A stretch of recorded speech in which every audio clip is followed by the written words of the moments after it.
going to be a look into how silence perpetuates prejudice. During my research, I analyzed how cross-cultural education had a direct correlation with lowered bullying rates. Christina, can you use the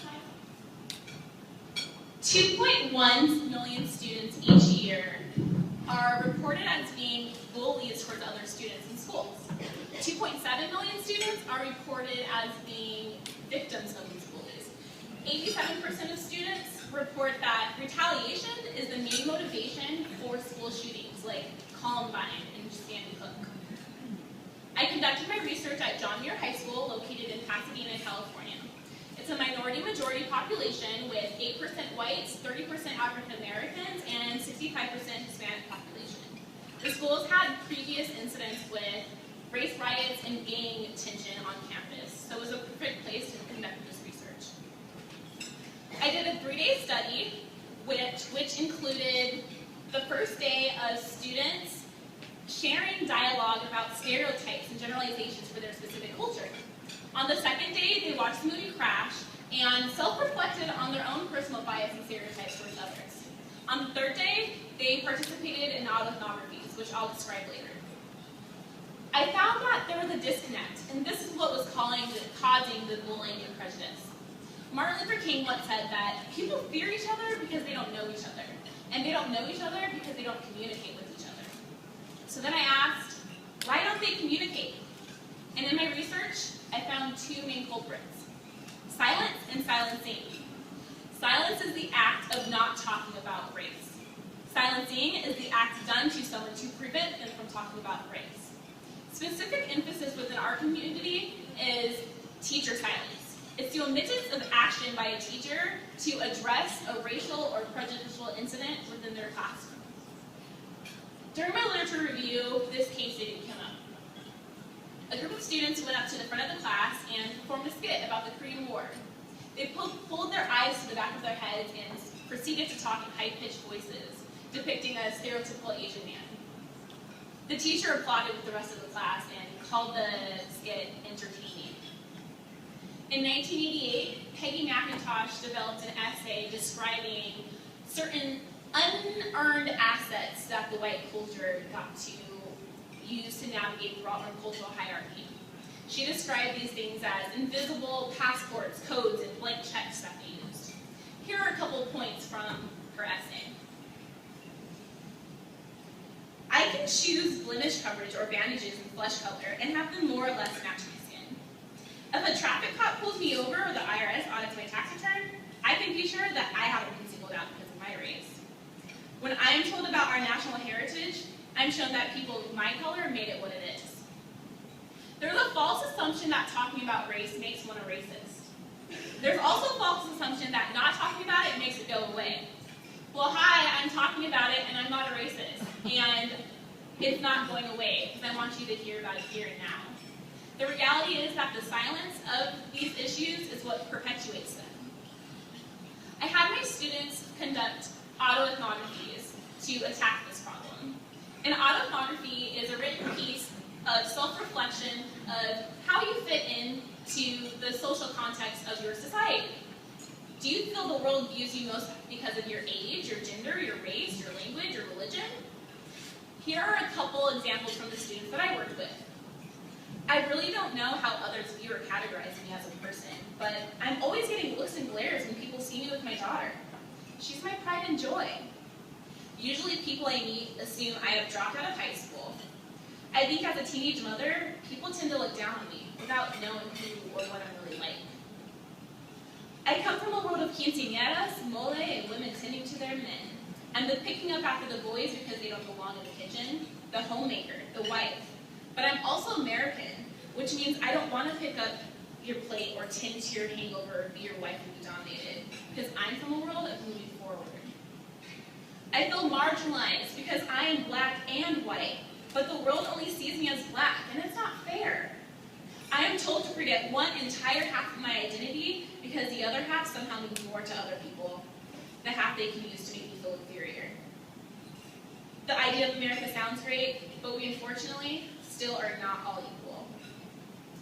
After the autoethnographic share, I had the students participate in a series of surveys. This question in particular stuck out to me from the survey. What are your new perceptions of your classmates? Our differences are what make us all so similar. Hearing some of their deep thoughts made me change my perceptions of them, because we are so much the same, and I had no clue. The program created a synchronized energy. 90% of my students realized personal bias and stereotypes they held for others that they didn't realize outside of the program. 100% of students voted in favor of incorporating a mandatory cross-cultural education class on their campus. 2 weeks ago on USC's campus, 79 police officers showed up to a graduation party decked out in full riot gear. The incident was said to have racial undertone as, across the street, a party of majority white students went unbothered by the law enforcement. Early intervention can prevent incidences like what just happened recently on our own USC campus, and prevent bullying that happens all over this great nation in our school systems, because our students will learn to view their peers with new perceptions, be able to self-reflect, and learn to build culturally caring relationships. I conducted my research at John Muir High School because that's where Jackie Robinson went. Jackie Robinson was the first African American to break the color barrier and enter the major leagues of baseball. He's also my great-great uncle. I chose to live by his famous quote, "A life is not important except for the impact it has on other lives." So with this, I ask you to think. Martin Luther King didn't say that he had a plan. He said that he had a dream. Some of you may not agree with my plan of cross-cultural education classes or doing autoethnographies, but I ask you to at least embrace the dream. And remember these topics as you go out into your educational community, because now you can be empowered to be a change agent to provide a better future for our younger generations. Thank you.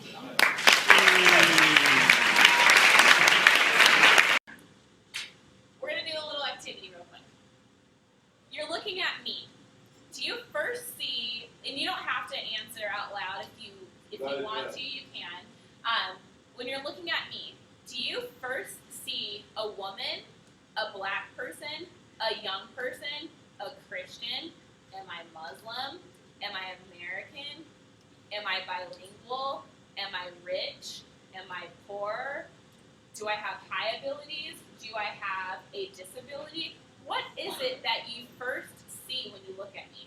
Write that down. The first thing, the only thing.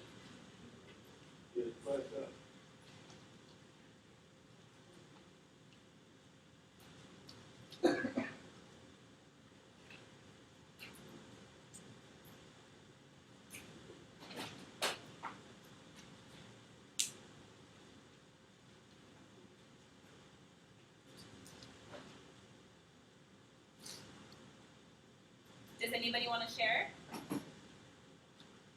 Yeah. A young lady. A young lady. Okay. Anybody else?